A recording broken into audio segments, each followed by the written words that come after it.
আমাদের কথা বাদ দেন, নামরাদার তো বাদ দেন।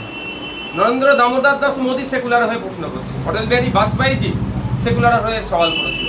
এখন প্রশ্ন হচ্ছে যে মিডিয়ার যে লাফালাফি করছে খোঁজ নিয়ে দেখো, সামনে 2026 আসছে, হয়তো বিজেপির একটা টিকিটের তার প্রয়োজন আছে, বিধানসভায় ঢোকার প্রয়োজন আছে, বা রাজ্যসভার একটা টিকিটের ইচ্ছা হচ্ছে, সেই জন্য এত লাফালাফি করছে। সে জানে যে অলরেডি এই সেকুলারিজম শব্দটা বাদ দেওয়ার জন্য সুপ্রিম কোর্টে মামলা হয়েছিল, সুপ্রিম চড় খেয়ে না মুখ ফিরিয়ে এসেছে, সে ভালো করে জানে।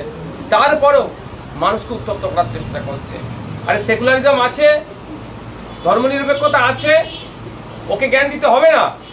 এই ব্রিটিশ মুক্ত করার জন্য, ব্রিটিশ মুক্ত ভারত হওয়ার পেছনে সর্বধর্ম মানুষের অবদান আছে। ইন্ডিয়া গেটে চলে যাক, ওরা যাদেরকে টার্গেট করছে দেশকে স্বাধীন করার জন্য, ইন্ডিয়া গেটে প্রায় 92,000 শহীদানের নাম লেখা আছে, তার মধ্যে 63,000 ওরা আজকে যাকে টার্গেট করছে সেই মুসলিম সম্প্রদায়ের মানুষ শহীদ হয়েছে।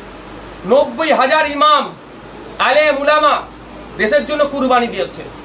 রেশমি রুমালের ইতিহাস জানে, ফুরফুরা পীর আবু বকরের ইতিহাস জানে, ব্রিটিশদের বিরুদ্ধে লড়াই করার জন্য হিন্দু মুসলিম নির্বিশেষে কাঁধে কাঁধ মিলিয়ে যে লড়াই করেছে, সেই ইতিহাস জানার পরেও এরা ভুলে যাচ্ছে।